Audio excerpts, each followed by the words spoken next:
Hey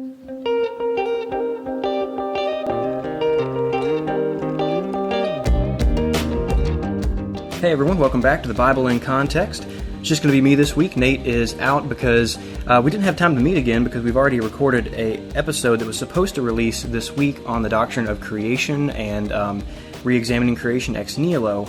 But after we got done with that, we thought that there needed to be something said a little bit more about the ancient Near Eastern context of creation. And so I'm going to step in here and do an episode that goes over the ancient Near Eastern context of creation. Again, I know we had the same thing back in episode 2.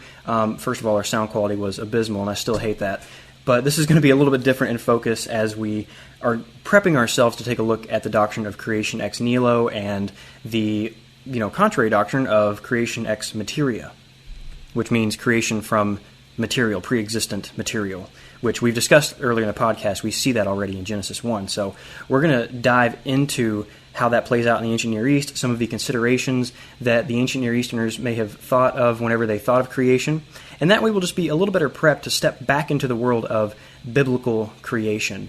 And we'll be able to come to the text not with the assumptions kind of uploaded by our own culture, but we'll be better suited to come to the text with the preloaded assumptions of the ancient Near Eastern people and ask the questions they would be asking and trying to understand the profundity of these texts in the way that they would have understood them. Because as we've said before on this podcast, our own modern questions, they're good questions. We need to ask them. We need to wrestle with them. But often they're not what the ancient person was wrestling with. They may be in some cases, but a lot of times they're not. And so if we chase those questions down, they may lead us down a path that the biblical author was not trying to lead us down. And as we try to basically cram our ideas into the ancient Near Eastern inspired author's framework, we may come out with a skewed picture. And so I want to get us off on the right foot so that we can understand this in an ancient Near Eastern context, and then from there carry those ideas over into our own context and apply them instead of trying to pull the text into our culture directly. So you need to take that first step, understand it in their culture, then understand the principles behind it in our culture, instead of just grabbing the text and yanking it into our own culture and trying to fit their categories to ours and just hope that it works. So putting that spiel aside, I want to take a look at some Mesopotamian, Akkadian creation myths, some Egyptian creation myths, and discuss a little bit about the Ugaritic Baal cycle, which, again, if you're not familiar with Ugarit, it's a city north of ancient Israel, and so around the land of Canaan in that area. I'm sure you've heard of Mesopotamia before. Akkadian is just the earliest of the Mesopotamian empires, and so you'll hear me discuss the Mesopotamians and the Akkadians. I'm sure you all know who Egypt is in some sense or fashion, so we're talking about ancient Egyptian texts here. And I just want to read some excerpts from their creation texts so that we can get, again, a better grasp of how they thought about creation, how the ancient Near Easterner thought of creation, and with the idea in mind that these are Israel's neighbors. And so Israel thought of creation in a very similar way, and then the biblical author took those ideas and co-opted them to tell a story that the Israelites and their neighbors would understand and give new profound ideas about Yahweh. So that's what we're going to be looking at. And as we get into this, I just want to make a note about what we're going to see so that we can perhaps digest this a little better. So as we're going through this, we're going to see that pre-creation state is waters and kind of this, in some places, hostility to the God that will become the creator. In some places, it's just absolute inertness and darkness and almost unrealized potential.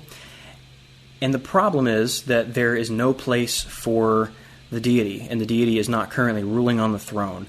And so the end goal is going to be there's going to be a place where the throne of the deity can be. There's going to be a temple, there's going to be a created earth, and then there's also going to be a particular city or civilization that is the home of the temple of that deity, where they are worshipped and, depending on the cultural context, fed and cared for, all the things that a deity needs. And so we're going to see the problem that there is a lack of temple and home for the deity. The answer to that problem is going to be earth, a certain civilization, a temple, and so on. So hopefully that can sink in a little bit as we talk, and so you'll know what to think about as we go through these texts, and this discussion can be a little more useful and prep us for thinking about creation ex nihilo, or just creation in general, in the Bible. Now, the first one that I'll read here is a Mesopotamian cosmology, a Mesopotamian creation story. It's much more than that. This is a very long story, but it is called Enuma Elish, or the Babylonian creation myth. And so, starting off here in Tablet 1, so the very beginning of the story, and this is going to be from Before the Muses by Benjamin Foster, and it is published by CDL Press. And in particular, this part is going to be from page 439. And it says here at the very beginning of the story, the beginning of the Babylonian creation myth, when on high no name was given to heaven, nor below was the netherworld called by name. Primeval Apsu was their progenitor, and matrix Tiamat was she who bore them all. And they were mingling their waters together, when no gods had at all been brought forth, nor called by name, none destinies ordained. They were the gods formed within these two. So here we see Apsu and Tiamat. These are two water deities. We've discussed Tiamat and Apsu a little bit before in the Bible in context. I think in particular around episode 2 and some of the episodes that come after that as we're talking about creation. But Apsu is a freshwater deity, if you remember, and Tiamat is a saltwater deity. And so they are mingling their waters, and the beginning of creation was just endless water, which again we've discussed. We see that in Genesis 1. And so throughout this story, to summarize, there's some conflict that arises between Tiamat and the rest of the deities, where Marduk then steps up and says, hey, I will defeat Tiamat if you guys make me king of the pantheon, king of the gods, king of all that there is. I will go defeat Tiamat. And they say, okay, yeah, that's fine, we'll do that. And you can be the god of gods, Marduk. And so he goes out and he goes to defeat Tiamat and her armies.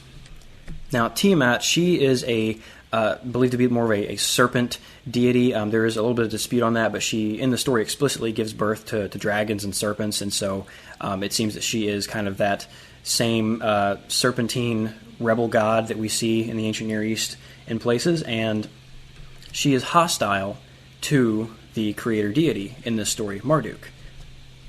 And she also represents the sea. So in this story, the sea is not just kind of ambivalent or unpersonal, but it is a personal thing that is opposed to the creator deity. I think it's significant here to see the fact that she is a pre-existent enemy to the creator and creation. And we should keep in mind here that Marduk is one of the descendants of Tiamat. So she is a fully pre-existent and thinking, living hostile to the creator. Well, let me go ahead and fast forward to Tablet 4 and read the outcome of their final battle. And for any of you following along in Before the Muses, that's going to be on page 461 is where I'm going to start reading. And so it says, the Lord Marduk trampled upon the frame of Tiamat. With his merciless mace, he crushed her skull. He cut open her arteries of her blood. He let the north wind bear it away as glad tidings. When his fathers saw, they rejoiced and were glad. They brought him gifts and presents. The Lord calmed down. He began inspecting her carcass, that he might divide the monstrous lump and fashion artful things. He split her in two like a fish for drying. Half of her he set up and made as a cover, heaven. He stretched out the hide and assigned watchmen, and ordered them not to let her waters escape. He crossed heaven, he inspected its firmament, he made a counterpart to Apsu, the dwelling of Nedumud. The Lord measured the construction of Apsu.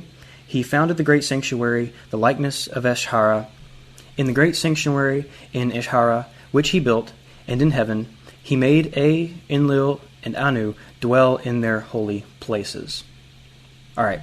So first thing just to mention here, you've heard me say Eshara a few times, and you may have caught in there that Eshara is basically their concept of heaven, the dwelling of the gods. And so if you hear that brought up, you're thinking of the heavenly dwelling of the Babylonian pantheon. And I'm sure you've also caught some things that sounded a little bit biblical, or at least they sound similar to creation in the Bible. As Marduk, he creates the heavens, the firmament, and then he apportions the places for the waters and kind of separates them off. And if you think of creation stories in, say, Job or some places in the Psalms or Proverbs, where it uses a lot more construction language, a lot more measurement terms, this is going to sound very familiar, the way that God stretched out the heavens and gave it its measure and things like that. So there's a certain way that ancient Near Easterners will talk about creation. I think especially that you see in Mesopotamian texts, that the Bible is, again, not copying that, but they're in the same cultural stream. They talk about it in that way. The same way that if you're in business at all in America, you may have nothing to do with this business way over here, but you guys use the same kind of verbiage and language to talk about the way you do business, because that's just how Americans talk about that subject. That's how we talk about business. We all share common technical vocabulary. Or perhaps maybe not even technical vocabulary, but if you're in that environment, you all want to sound professional. So we all speak in a certain way that we don't in a day-to-day interaction with friends, because we need to sound professional in those environments, and so on. So just like here in these creation stories, there's a certain way that you maybe talk about creation when you're writing a cosmology, writing a creation text. And so that's why we see some of these similarities. They are definitely at least in tune with one another culturally.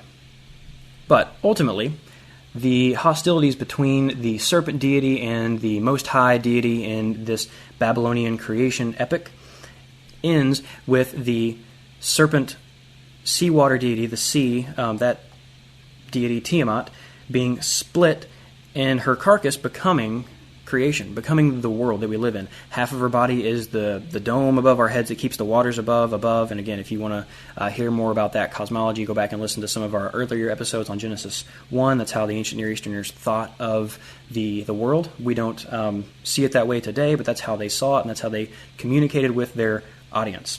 And the bottom half of her body became the land under our feet, and so on. So cool. At this point, the hostile deity has been dealt with.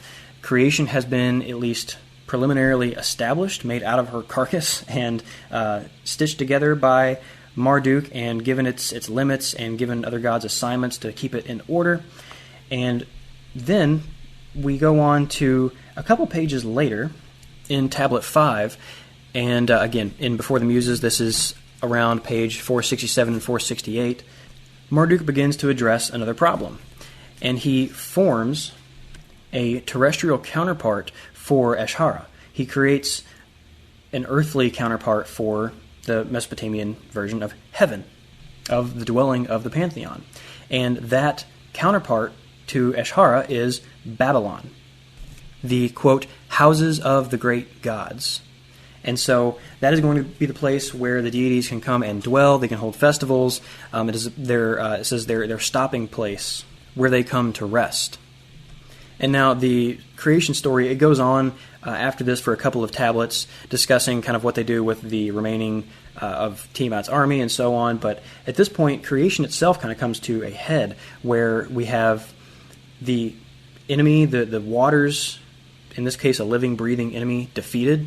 The earth has been created, and now there is a place for the gods to dwell, and for Marduk to set up his rule and his reign. And this is going to continue with humans who are able to serve. And in this ideology, humans are pretty much just mere servants for the gods. There's not really a very high role for them, but really this text shows how great Babylon is, and how there is a certain civilization that is tied up with the act of creation itself. The act of creation here comes to a head in a civilization that can serve as the throne and the caretaker of Marduk and his pantheon. So just keep that in your heads. I think that's going to be significant for some of our later discussion.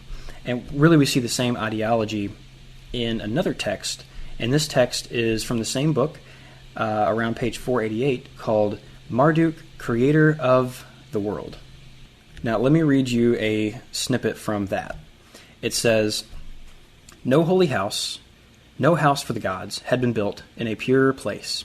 No reed had come forth, no tree had been created, no brick had been laid, No brick mold had been created. No house had been built. No city had been created. Uruk had not been built. Inkur had not been created. The depths had not been built. Eana had not been created. No holy house, no house for the gods. No dwelling for them had been created. All the world was sea. The spring in the midst of the sea was only a channel. Then was Eridu built. So this introduces in another story Marduk's creation of the world. And in it, once again, all of the world was sea. Everything is just endless waters. That is the ancient Near Eastern pre-creation state in most of the stories. And in this, it is repeated over and over again. What's the problem? There's no temple. There's no house for the gods. No place for them to go, no place for them to dwell. And so the end result is not just the creation of earth and all the stuff in it, and then up in heaven, that's where all the gods are. But the idea is that the cosmos that has been created is supposed to be the house for the deities. And in this culture, the head of that is in Babylon. But in Genesis 1 as Ancient Cosmology by John Walton, I brought that book up a lot. That book goes in quite a bit of detail showing that the ancient Near Eastern conception of creation it's supposed to be a cosmic temple originally, and then something happens to make it, separated so that we are no longer dwelling on the dwelling of the gods on earth, that we're separate now. But in any case, the creation itself was to be the dwelling of the gods, and then there's a certain civilization, cities in this text that are set up that are supposed to be the housings for those temples, those palaces, those dwellings. So again, in this I just want to point out a couple of things, one being that the creation starts off with pre-existent waters, and that one of the main problems, other than, rival deities who are trying to be hostile and are opposing creation and opposing the Most High, we also have the fact that there's no place for the deity to dwell. That is a main problem, and that problem is rectified through the creation of a people and a civilization. All right, so let's try to move on to somebody else. Let's take a look at Egypt.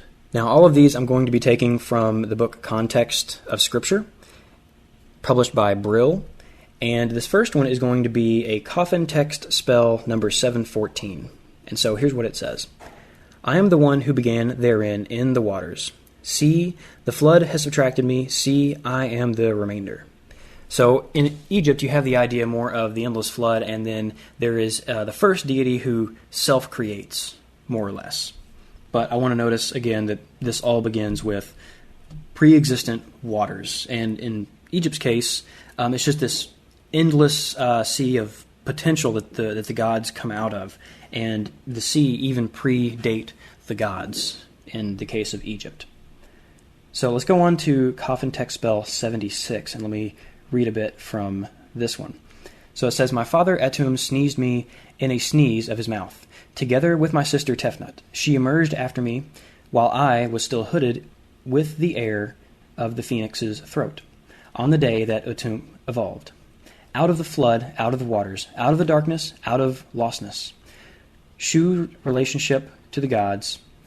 It is I who am Shu, the father of the gods, in search of whom, together with my sister Tefnut, Atum once sent his sole eye. I am the one who made brightening in darkness possible for it.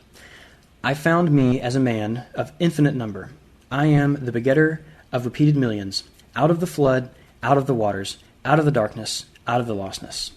It is I who am Shu, begetter of the gods. So again, we have the idea of the gods coming out of the waters. We have twice that refrain, out of the flood, out of the waters, out of the darkness, out of the lostness. And so just this, again, endless waters that are not a fit space for the gods, that need to culminate in a place for the gods to dwell. And in Egyptian cosmology, you often have this idea of the first hillock, the first hill that becomes the place in which the temples are built. And so you still have the same idea that the place that is ultimately founded is the place where the deity's temple is going to be. So again, the civilization and the temple that is in it are a essential part of creation in Egyptian mythology as well. And so let me read another one. And this is the Berlin Hymn to Ptah.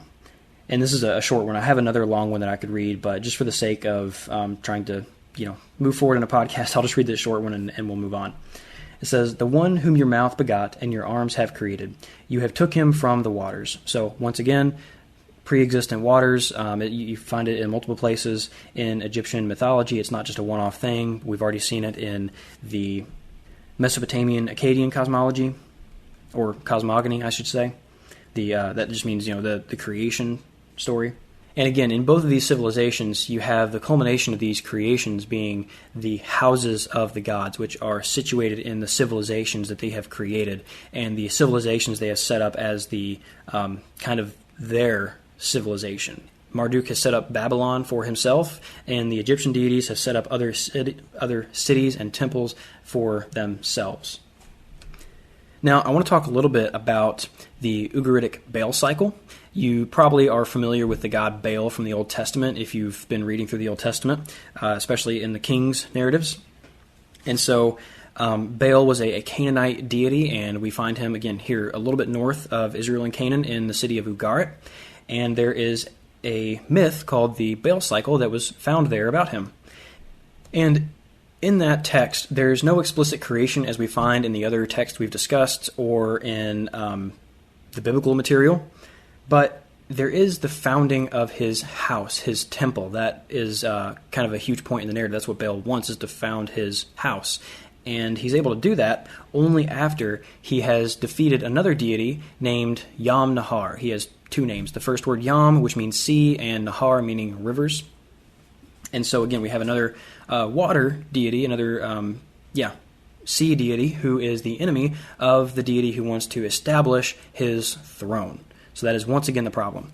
And some argue, and I'm inclined to agree here, that in light of the other ancient Near Eastern material and in light of just the ancient Near Eastern concept of creation being so intermingled with temple creation, that this is, in a sense, still a creation story. And we shouldn't go too far to say, like, yes, this is explicitly the creation of Earth, but we still have the same concepts here of the sea deity is defeated, and the story culminates in the creation of that deity's house, his temple, his dwelling. All of the same markers are there. There's the seas, who are an enemy, and the culmination of that problem with the lack of the story of actual creation itself here is the establishment of the deity's house. Now, something that I find really fascinating is that if you read mythologies from all around the world, you'll still get that same idea that there are pre-existent waters that represent chaos or ruin in some way, or you'll have creation coming not only out of the waters, but out of other elements of chaos. And in that I'm thinking of, say like the Norse mythology, they create the earth from Ymir, the giant, from his body, and the giants are a enemy of the other deities in the Norse mythology, and so from kind of the source of chaos they create the earth.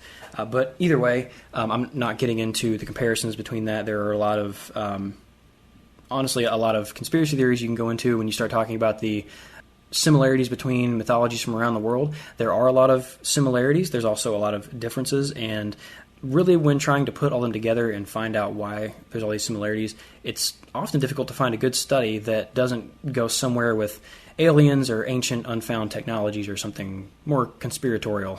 So that's not where I'm going.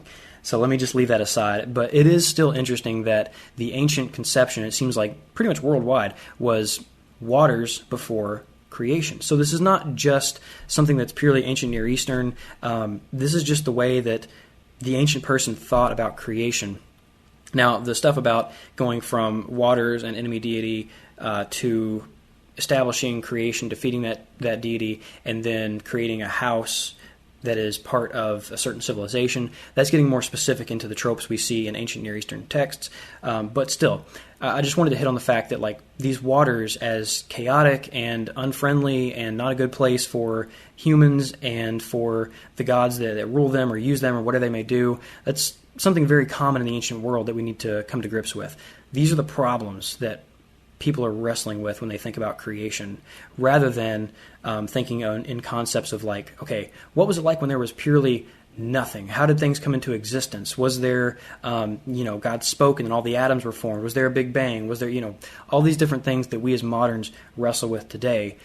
They weren't asking those questions. They just looked back and saw, okay, before everything else, there was water. It was crazy. It was chaotic. Humans could not live there. The gods could not get what they needed from humans, and so the gods needed to subdue the waters. They needed to subdue the deity that represented the waters, and then they needed to establish humans as a creation, as a being, and then form them into a society in which they could dwell, in which there could be a temple, a house for the deity. And that is how the ancient Near Easterner thought of the large swaths of the story of creation, or stories of creation, perhaps. And I just want us to have a good grasp on those steps, on those contours of the ancient Near Eastern creation accounts or stories, or just the way that the people thought about creation. Because as we come to the Bible, it is so hard to not think in modern concepts with modern problems, with all of our existentialism and nihilism and scientific thought and theory. It is so hard not to try to get down to the mechanics and the meaning of creation if there was nothing at some point. And it's just, we have a lot of baggage is all I'm trying to say. And it is not baggage that the ancient Near Easterner carried around with them. They had a whole different set of baggage. So we need to, try to lay down ours for now and pick up their baggage so that we can read these stories in the right light. And it's not easy, because to leave our baggage behind and have it really realize that in some ways it goes unanswered by the biblical text, for some people that's difficult, and I get it, because I've been there as well. At first, this was all very, very strange to me when I started looking at the way ancient Near Easterners thought about the biblical text. I think now it's wonderful. It is so profound to see the ways that it sets Yahweh as different from the rest of the ancient Near Eastern creation myths, and what it says about Him and who humans are and what we are to be in light of Him, what the earth is as His creation. But all the same, it's a difficult process. It's a difficult journey, and I think you have to not only let these things, not only study these things, but let them soak in a little bit. It takes some time for it to click, and for you to, I think, be okay with thinking through leaving your baggage behind, picking up ancient Near Eastern baggage, and leaving your questions unanswered until you realize that at some point it's just not that significant. These questions that I've come up with, it'd be good for them to be answered, but when it comes to the meaning of things, the significance and the truth, I don't think a lot of those questions are all that important, at least the ones in my mind. There are plenty of good questions out there that need to be answered, need to be talked about, are very important, but I found that a lot of the ones I was asking, they were just maybe not unimportant, but the wrong question. I was barking up the wrong tree, and so I want to get us off on the right foot as we dive into creation ex nihilo and the ancient Near Eastern and at least Genesis 1 concept of creation ex materia, and we'll see how that plays out through the rest of Scripture. And also by understanding a little more about the fact that this is just a different world, a different conceptual framework, a different world of thought, that it's okay if the Bible frames things in a very different way, because it's a very different culture that it's coming from. Okay, so before we end this conversation, let's just take a couple steps along the same vein that we've been talking in these other cultures' texts, and talk through the Bible for just a second. But what do we see? We start off in Genesis 1. Again, some of this is going to be rehashed from our earlier episodes. You can go listen to them for more detail if you would like. But we start off with endless waters. Again, I take the first verse to be a heading. There are multiple reasons for that. Go listen to the appropriate episode. And actually, we will rehash that a little bit in next week's episode as well, as we talk through the creation ex materia in Genesis 1. But we have endless waters. And there's no enemies, actually. There is a dragon, a serpent, in the story. And we've talked about that again. Go back to earlier episodes. The great sea creatures that were created in Genesis 1, that is a word, Tananin, that is translated later in Scripture as dragon. It is linked to the Leviathan, Nahash, the serpent, the deceiver of the Garden of Eden. And so in this one, the character that plays Tiamat in the Mesopotamian story, or Yam, Nahar, in the Ugaritic material, is now something God has created. So there's no other living, breathing deity before Yahweh. And even the one that plays the role of the chaos monster later in Scripture, that's a creation too. So it's no threat whatsoever. We do have waters that are dark, and the earth is under the waters. It is tohu vavohu. A lot of your translations will say formless and void. I don't like the void part of that translation, but it's in a state of chaos and ruin. But it is impersonal. There's nothing there. The problem is that Yahweh does not have a place to dwell currently, and it is not a fit place for humans to dwell as his imagers. And so I've mentioned as well that in some of these other cultures, humans, they weren't thought of very highly. They were more so just servants to give the gods what they need. Well, how does Yahweh solve his problem? There's endless waters that are welter and waste, tohu vavohu, in a state of ruin. It is not neutral. It is not pure emptiness. It is bad. It is something not good. Not personal and an actual enemy, but it's still not good.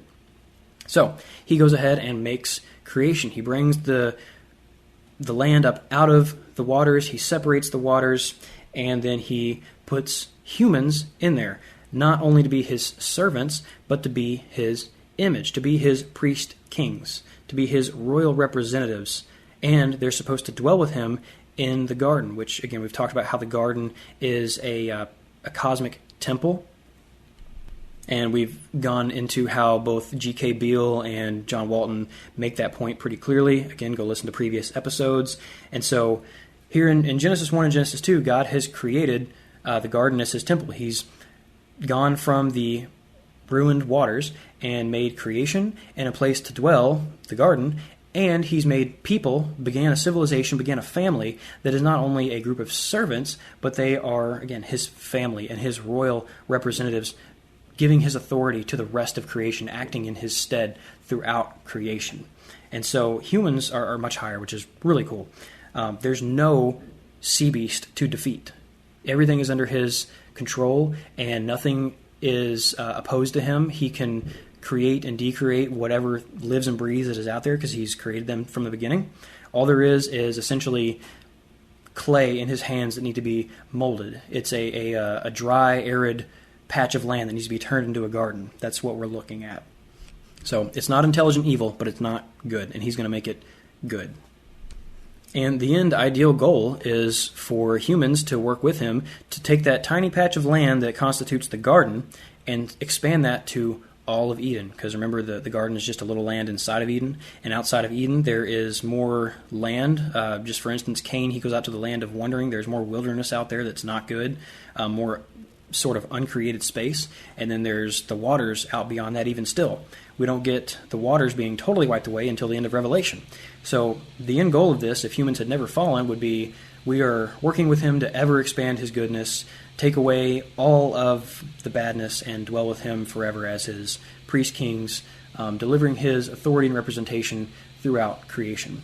That would have been, basically, if there were no fall, that would have been the end of it, and that's the end that we see in Revelation. So similar problems, handled very different ways, putting Yahweh very much on top, looking at humans as much more of a respected being and much higher in the Most High's eyes, which is pretty cool.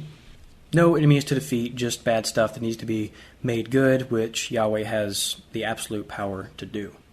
So, stick with us for the next couple of episodes. Next week we're going to go into some passages where creation ex nihilo is discussed throughout the Bible, and going to have some continued discussion about those verses. We'll continue finishing that discussion the next week about some of those verses, and then we're going to dive into really the history of some of these doctrines, which I think by that point you will be interested in because it's going to be very relevant. You'll see as we dive into it next week. And then after that, we're going to take some time to really just reflect on what this means for us, because I think that this series of episodes is going to possibly give us a little bit of a shift of our framework when we think about what the world is, how it got here, and why it's here. So I know myself this was very significant just in an existential sense. And so we'll get there if that's something that you'd be interested in hearing about and may have similar questions yourselves. I hope you'll stick around. I hope it's helpful. And hopefully by starting with this episode and then continuing on through the Bible and discussing the later significance and the related doctrines, hopefully this will just give us a better framework to ease into this difficult topic of the biblical view of creation, especially in light of the surrounding culture. So, again, hope this is helpful. Stick around for the next few episodes because they all tie very much so together. And, like, subscribe, share, follow, rate, whatever it is that you can do on your platform. All the things that I usually forget to say ever on this podcast. But do those things. And anyway, thanks for listening.